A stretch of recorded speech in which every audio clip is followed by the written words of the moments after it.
A Good Girl's Guide to Murder by Holly Jackson. Part 1. QAG Recognizing Academic Achievement.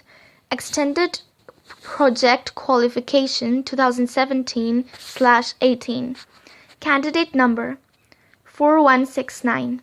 Candidate's full name Pippa Fitz Amobi. Part A.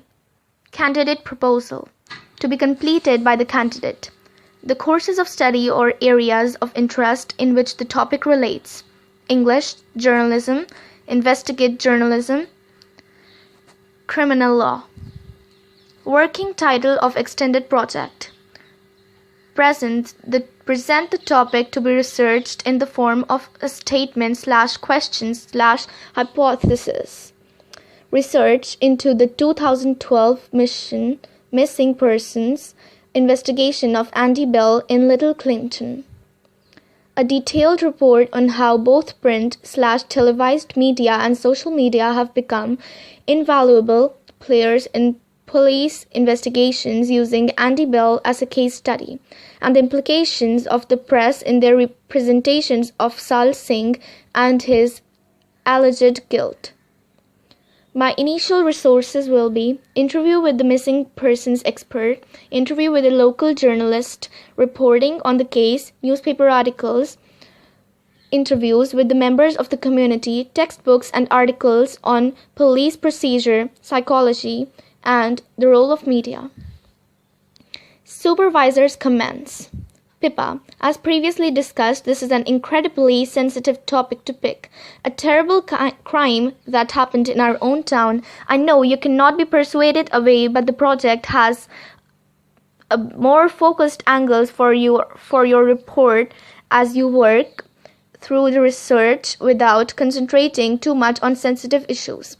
And let me be clear, there is no contact made with either the families of the involved in this case. This will be considered an ethical violation and your project will be disqualified. And don't work too hard. Have a nice summer. Candidate Declaration. I certify I have read and understood the regulations relating to unfair practice as set out in the notice to candidates. Signature. Pippa Fitz Amobi. Date 18/7/2017. 1. Pip knew where they lived.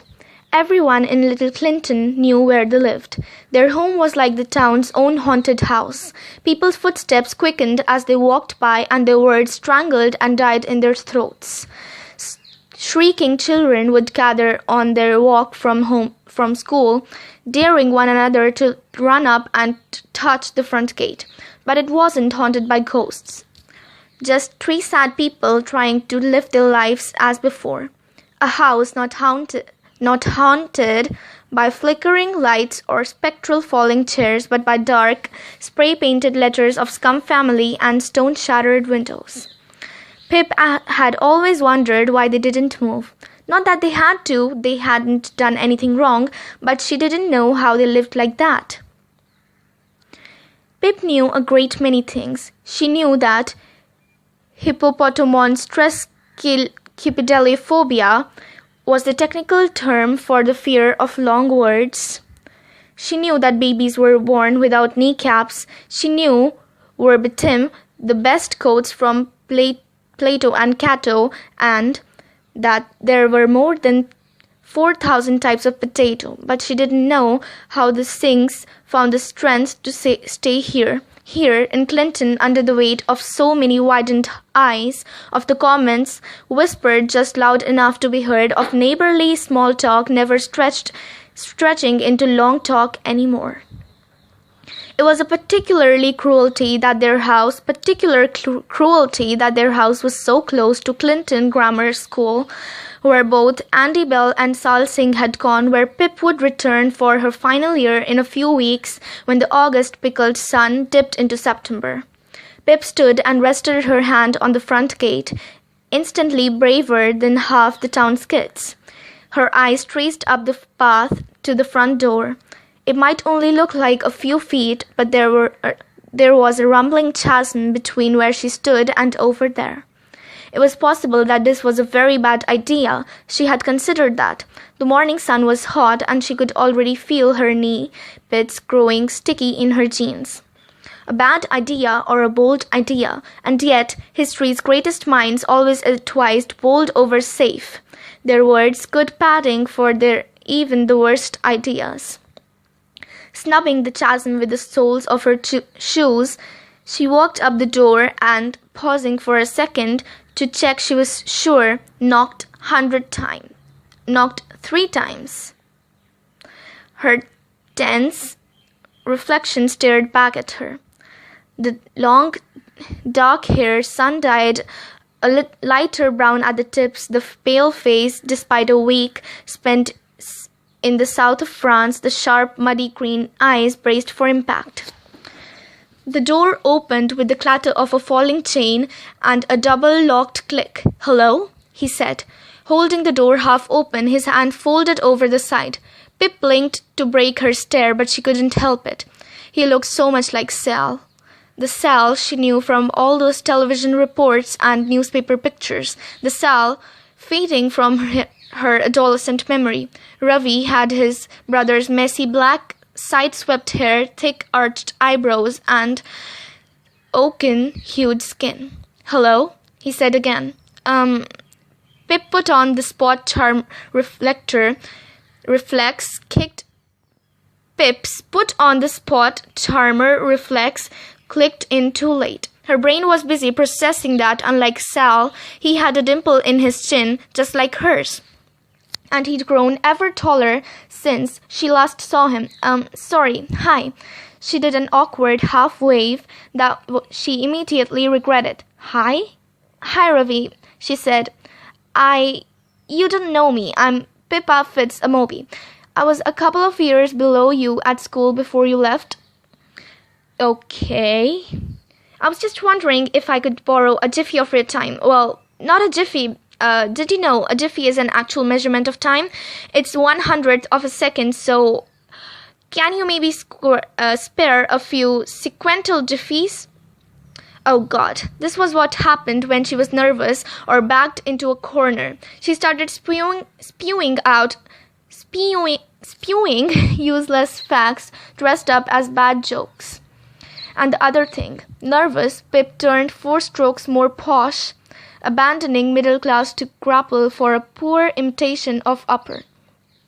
When had she ever seriously said jiffy before? "What?" Ravi asked, looking more confused. "Sorry, never mind," said Pip, recovering. "So I'm doing my EPQ at school, and what's EPQ? Extended Project Qualification. It's a project you work on independently alongside A-levels. You can pick any topic you want." "Oh, I never got that far in school," he said, left as soon as I could. Well, I was wondering if you'd be willing to be interviewed for my project." "What's it about?" His dark eyebrows hugged closer to his eyes. It's about what happened 5 years ago." Ravi exhaled loudly, his lip curling up in what looked like pre-sprung anger. "Why?" he said. "Because I don't think your brother did it, and I'm going to prove it." Production log, entry 1. Interview with Ravi Singh booked in for Friday afternoon. Take prepared questions. Type up transcript of interview with Angela Johnson. The production log is intended to chart any obstacles you face in your research, your progress, and the aims of your final report. My production log will have to be a little different. I'm going to record all the research I do here, but both relevant and non-relevant. Irrelevant, because as yet I don't really know what my final report will be, nor what will end up being relevant. I don't know what I'm aiming for. I will just have to wait and see what position I am in at the end of my research and what essay I can therefore bring together. This is starting to feel a little like a diary.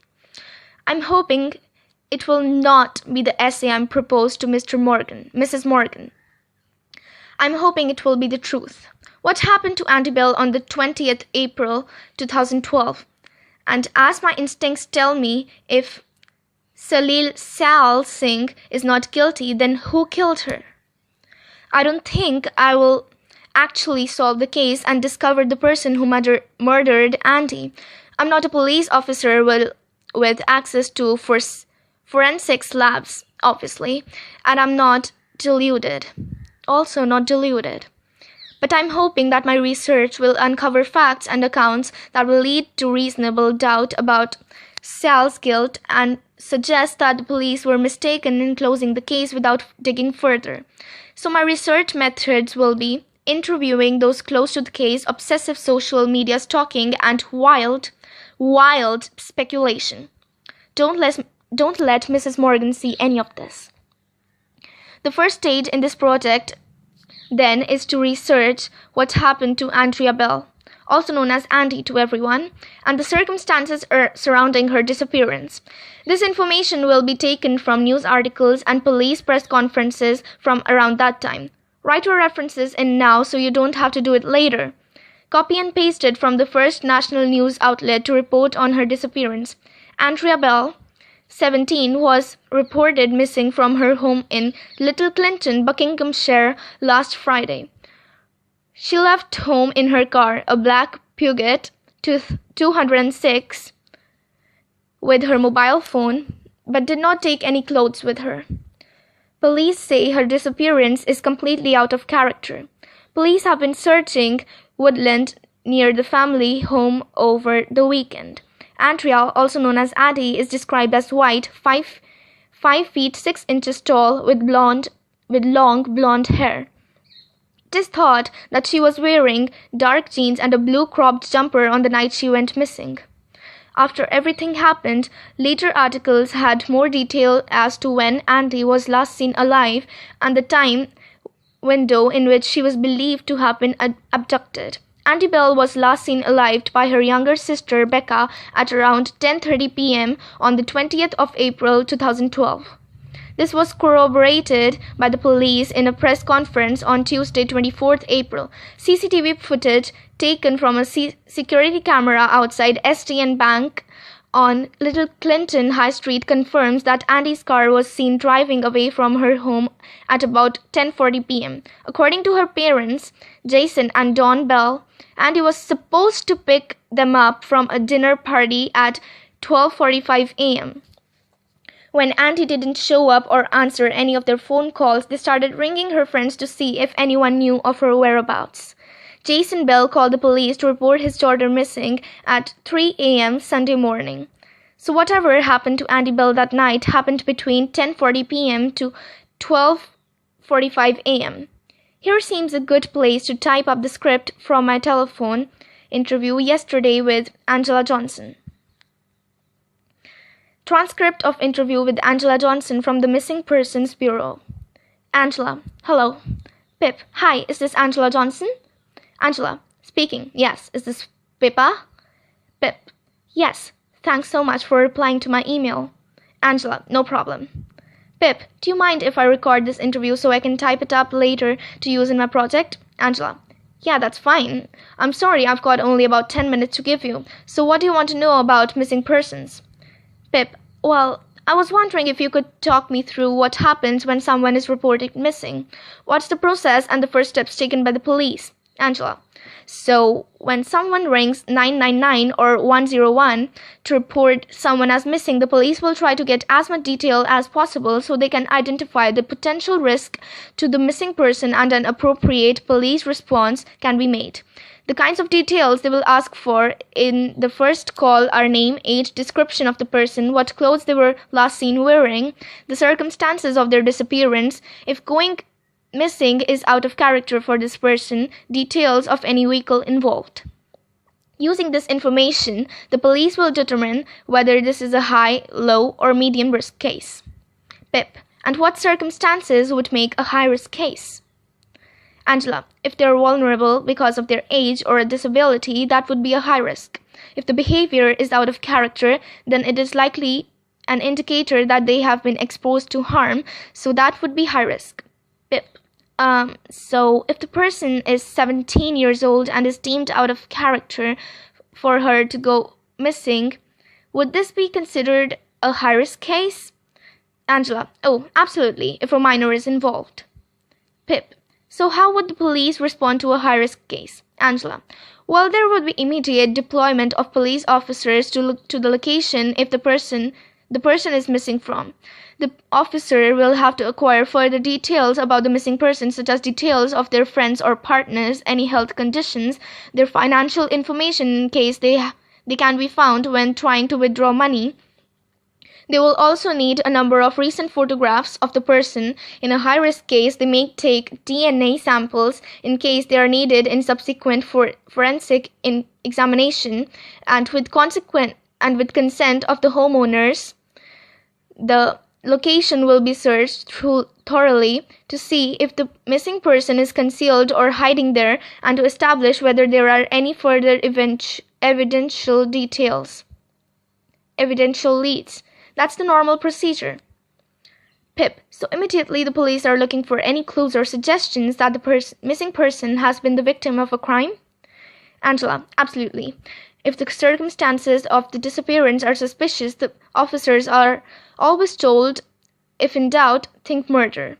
Of course, only a very small percentage of missing person cases can turn into homicide cases, but officers are instructed to document evidence early on as though they were investigating a homicide. Pip: and after the initial home search, what happens if nothing significant turns up?